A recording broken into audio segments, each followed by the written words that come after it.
Welcome to H360 Health Talk. We're here today to bring you a very special series to our community, and one that I'm most honored to be a part of. We're going to be interviewing several incredible individuals associated with the Ray Pfeifer Foundation, which is a charitable organization that helps 9/11 first responders with medical needs which are not covered by insurance. Joining me this afternoon is Robert Ostrofsky. He is the secretary of the Ray Pfeifer Foundation. Not only that, but he has served for 19 plus years on the fire department in New York City, with ladder 35 for 11 years. He worked with Ray Pfeifer at engine 40, ladder 35. Well, thanks for joining me today. You're welcome. Thank you. So Robert, 9/11, what a day that was. I think everybody can remember where we were, whether you were sitting in front of the TV somewhere in another part of the country or the world, or you were in Manhattan during those events. I can clearly remember where I was sitting across the Hudson watching the World Trade Centers, the two buildings come down. And you were there on duty, New York Fire Department? Right. So where I was that day is I actually worked the night tour, September 10th. And the night tour goes from 6 p.m. to 9 a.m. in the morning. So 9 a.m. on September 11th, technically I am off duty. However, the gentleman that was coming in to relieve me got there early that day. So it's man for man in New York City. So if he comes in early, I could leave early. So that day I happened to leave early. I left probably between 8 and 8:30 before the first tower was hit. So I was in my car actually on my way home at that point. Heard on the radio that a tower hit the Trade Center. Didn't think much of it because I was listening to a radio music station. Just thought it was a small plane. Later to find out when I got home that it was actually, an airliner. Watched the second plane hit on TV. Picked up my kids at school. Said goodbye to my kids. Said goodbye to my wife. Got in the car and drove back to the firehouse. So at that time I was not in the city at 40 and 35. I was not at that firehouse. I had just transferred out of that firehouse. I was at a firehouse in Queens, right outside the Midtown Tunnel. By the time I got back to that firehouse, they had left.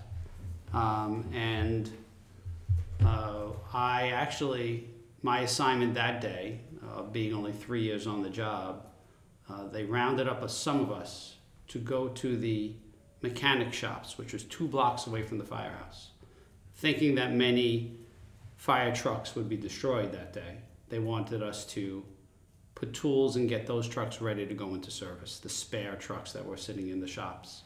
So I did that for a bunch of hours, and just kind of went back to the firehouse and waited. I waited to see what the next assignment was. Some guys left the firehouse on their own and went. Being very new to the job, they didn't want us to go at the time, so I kind of held back. And that's pretty much the start of my day. So when you ultimately arrived down at the World Trade Center, what do you see happening? So I worked 24 hours that tour, and I went home the next morning, came back later that night, and we went down that night. So to me, it was almost an eerie feeling. It was almost like walking onto a movie set. That's how unrealistic it was. Walking in there, knowing that those 2 buildings, over 100 stories each, was just a pile of rubble on the ground. Not really being able to recognize anything that made sense. Knowing that there were a desk in every room in that building and a chair in every room in that building and maybe a computer screen in every room in that building, not one thing was there noticeable. As far as initially being down there, as far as human remains or anything, that wasn't an initial, interaction I had. That came later in the recovery effort. So that was my first thought. And actually, thinking to myself, there's no way anybody survived any of this. It was unfortunate. So with the communication networks down, cell service was down. Right. Total chaos. Were people, rescue workers, fire department, first responders, NYPD, was there a central area where the organization was taking place? They tried. It's kind of vague in my head, but I remember them trying initially to, communicate. They had, the first day they had a thing that's called a total recall. When I got home, actually, when I was watching that plane hit, across the bottom of the screen was a total recall of all New York City police officers and New York City firefighters to come back to work. Whether you're on vacation, you're off, whatever it is, a total recall. And that kind of worked to a good degree. Everybody showed up. Then after that fact of actually coordinating, getting guys down there in an orderly fashion at the beginning, that didn't work so well. Guys went down on their own. I think they were trying to form some staging areas, maybe at the time, the Shea Stadium parking lot. I don't know how well that worked. They wanted people to report back to the closest firehouse, not necessarily their firehouse. I don't know how well that worked. I know guys were just going into the closest firehouse, grabbing gear and going down there. So initially I don't think it was so coordinated. As time went on, they got a handle on it, and it became very, very coordinated. So after a period of time, when things maybe settled down just a little bit, now we've got to go in and we've got to really, right, there's the rescue part. Right. And then there's the next phase of, really going through everything, Right. trying to find survivors, trying to find people that had perished in the Trade Center. Right. What was your role in that? Well, so at the beginning, what was involved was you worked 24 hours on, 24 hours off, 24 hours on, 24 hours off. Sometimes when you worked those 24 hours on, you would actually work at the firehouse. Sometimes when you worked those 24 hours on, there were enough guys at the firehouse, or it was your turn to go down there. So I remember initially it was searching, getting into small spots, and then as time went on, the digging began, and most people were assigned to be a spotter. So basically you watched the machines dig, and if you saw anything that resembled human remains, you would ask the machine to stop, and then you would actually sift through it with hand tools. Eventually it got to the point where they didn't need as many guys down there. Don't forget there's 10,000 New York City firemen. They didn't need 5,000 guys down there. So what they did was they asked for volunteers to go down at a month at a time. So instead of you going to the firehouse for that month, you would report down there. And I believe that schedule might have been 24 hours on and then 2 or 3 days off and 24 hours on. And that job entailed just strictly being a spotter. So I did not take one of those details. So after the first couple of months, me being down there was very sparse. I know several guys who went down there for a month. I know several guys who took that detail 2 times. One of the board members that we have, Joe Tisby, he went down there for 2 months at a clip, I think. So, I mean, those guys basically, and as time went on, those spotters got busier and busier, meaning that they were finding more and more remains. Mm-hmm. And when I mean remains, I hate to be graphic, but nothing that you would ever think in your mind as recognizable remains. Now, Robert, many people that I've talked to that were down there, first responders, people working the recovery missions, mentioned to me that there were individuals that stood out in their mind that seemed to do superhuman things. whether it be coordinating people or really, or you know, whatever it happened to be, were there people that you ran into, that you met, that maybe either worked in your company or or others that you ran into while you were down there that really stand out in your mind? You know, like I said, I was only down there for, you know, the first couple of months, and it was all very overwhelming. So nobody at that point really stuck out in my mind. But now let's go forward into 2002 now, where I got a call from Debbie Morello. Debbie Morello is the wife of Vinnie Morello. Vinnie Morello was killed on 9/11. He was working in Ladder 35 in my company. And Debbie asked me if I could take her down there. She was never down there up until that point. So she was ready to go down. And I said, okay, I'll take you down. And that was probably one of the hardest things I had to do, is besides, you know, the digging was, you know, very traumatic, but it wasn't a personal connection, so close a connection. I knew Vinny well. I connected with him even though we didn't work together for a short amount of time. And I took Debbie down there. And when I went down there, there was a gentleman down there, and I wish I could remember his name, but he was down there for a while. And he just made it so much easier for me and for Debbie, and basically escorted us around the whole site, steering us in the right direction as to where we should go, what she should see, what she shouldn't see. Mm-hmm. So yeah, there were people down there doing the right thing, and that one day stands out in my mind. It was emotional but very rewarding. And Robert, tell me a little about your role as the secretary of the Ray Pfeifer Foundation. How did you get involved in the foundation? Tell me a little about the foundation, its mission, what we're raising money for. Right.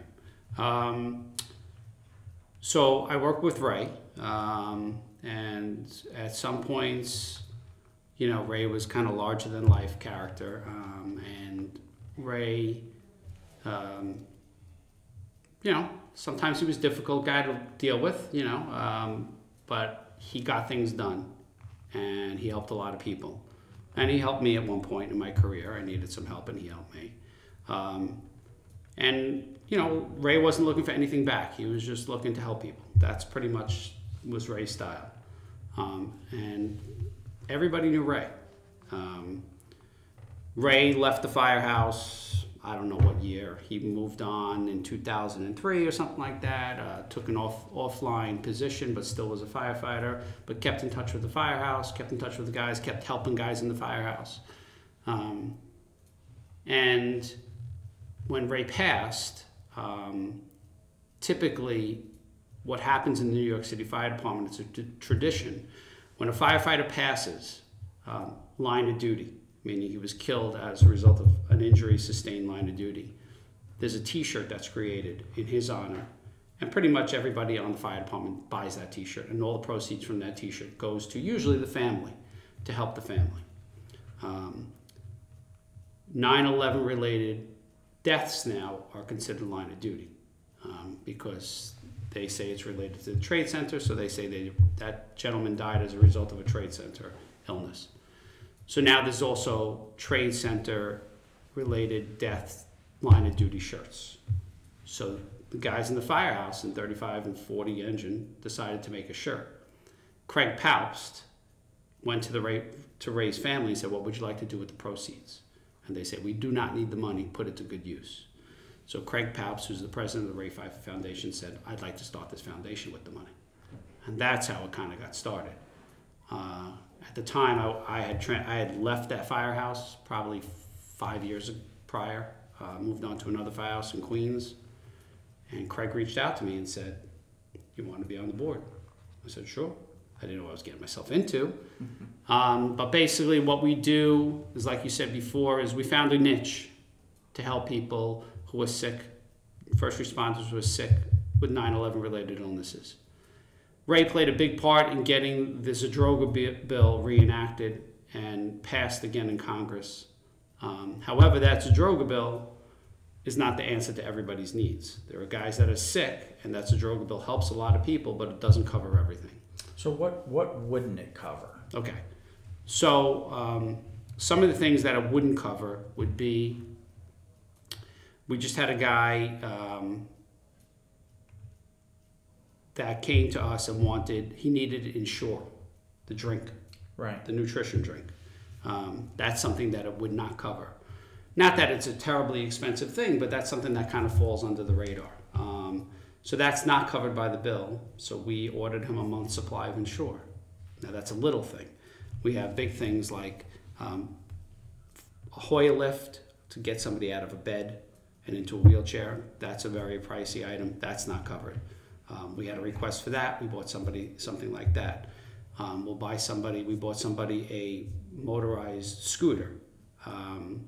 We buy things, there's things that are covered, but not necessarily reimburses the company for exactly what it costs. So lymphedema pressure garments for people battling lymphedema, the Zadroga bill covers that, but the reimbursement dollar amount paid to the company that manufactures these things is minimal. So some of these companies are not accepting that insurance. Mm-hmm. The Ray Pfeifer Foundation will step in and we will pay, not the full amount because they're kind of giving us a little bit of a break, but we're paying what it costs and getting these guys the things that they need. So it runs the gamut. It runs from the littlest thing. We just had a request today for Depends. Guys are battling prostate cancer. Depends is a lot of money. We're going to buy these guys a month worth of Depends. Home health aid. They'll give you 12 hours a week for an aide to come in and help you. The Ray Pfeifer Foundation will give you 4 hours a day, 7 days a week for a month at a clip. And we'll pay for that. So there's, the things that we're doing, every day it's learning for us, but guys are coming out of the woodworks and we're doing more and more every single day. So when the fund was first set up, right, there was money set aside specifically earmarked for first responders and others that would come down with an illness based on the World Trade Center. Right. And you said Ray helped extend that? Right. So the government, what happened initially is the government passed a bill that says if you are certified as a first responder and you have an illness related to 9/11, that will cover the cost for that. This is how it was explained to me. The Zadroga bill mirrors Medicare. Okay. To qualify for the Zadroga bill, you had to be a certified first responder down at the Trade Center. So basically it's Medicare. You're not of age for Medicare yet. You don't qualify for Medicare yet. What qualifies you is that you were a first responder on 9/11. Yeah. Okay. So you think of it as Medicare for first responders. And like Medicare is not covered. Exactly. Yeah. And that's where the Ray Pfeifer Foundation steps in. Yeah. And so that funding, that bill goes to what year? 2090. 2090. Right. So it's around for a long time. So from 2001, now we're fast forward 17 years. Right. What are you beginning to see? Because I'm understanding that there are so many people that were affected that now cancer is appearing or other things are appearing that the medical community hasn't seen before. Right. They don't know how to really diagnose it, let alone treat it. Right. And so the fact that medicine hasn't kept up with this situation, fast forward 17 years, what is it you're seeing? So, I'm kind of new to the whole game because like others, everyone says never forget. And, I thought I never forgot. And, I think because I'm in it every day, I'm a New York City fireman. But unfortunately on the health end of it, I was just going to work and, I heard about a funeral once in a while and, if I was available, I would go to the guy's funeral, but I really didn't know exactly what was going on behind the scenes. What's going on, and, I think it's exploding now as far as, and I could just speak from the firefighter point of view, as far as the New York City Fire Department goes. I know I'm not a great numbers guy, and I'm not going to give you numbers, but I know there's a lot of guys, and I don't mean hundreds of guys. It might be more than hundreds of guys that are sick right now with some kind of 9/11 related illness. So I happened to, when I came to this interview, I got in the mail the other day our union book that the fire department union sends out.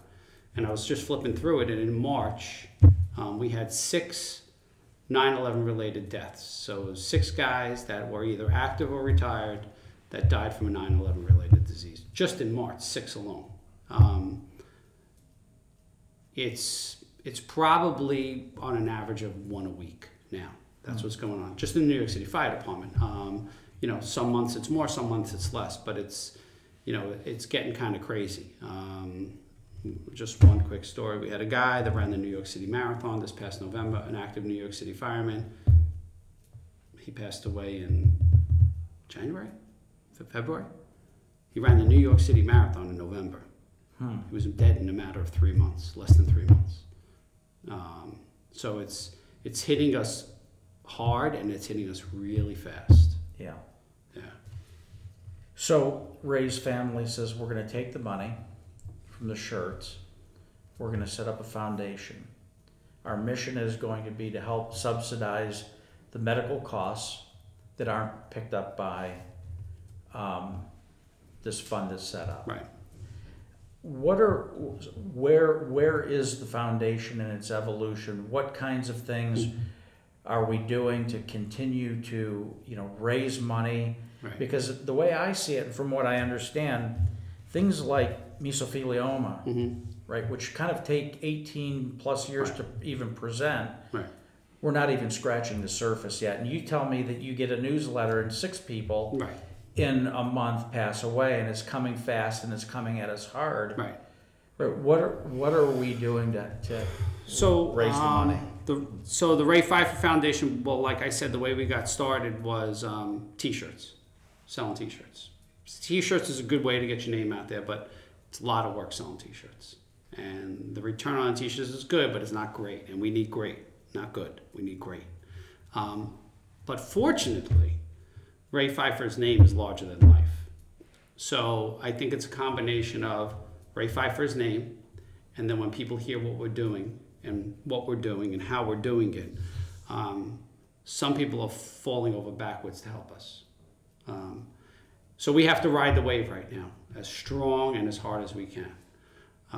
So we have organizations out there and other charitable organizations out there that raise money, that give money to other organizations. And that's what's been coming our way. We have the New York City Stair Climb that actually another New York City fireman runs July 1st. He chooses a charity where all that money goes. He chose us this year. I think last year the New York City Stair Climb raised $80,000. So we're hoping it does that good this year. So we're doing a lot of things. We have a golf outing on June 11th. And that golf outing that's going on was kind of resurrected, I guess is a good word, after Ray's passing. Because after 9/11, our UFA, our union, started a golf outing. And Ray was a part of that, along with one of our board members, Lori Berlin. And they did that together for 5 years after 9/11. And that golf outing raised a ton of money. So we're keeping our fingers crossed, keeping the tradition alive, and hopefully on June 11th we raise a ton of money. So, you know, we're learning as we go with this whole foundation. We're working very hard. I mean, it's nonstop. I mean, I'm on the train coming here today. I got a phone call to go talk to the Columbia Association, which is a fire department association, on next week or something like that. So I'm available, I'll go. But it's, you know, we'll keep going until we, you know, till we don't get invited anywhere anymore, hopefully, and that won't happen.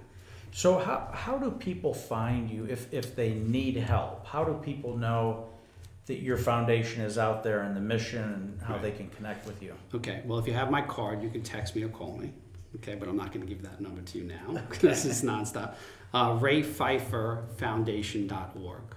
Okay, that's we have a pretty extensive website. Kind of lets us know about all the events that's going on.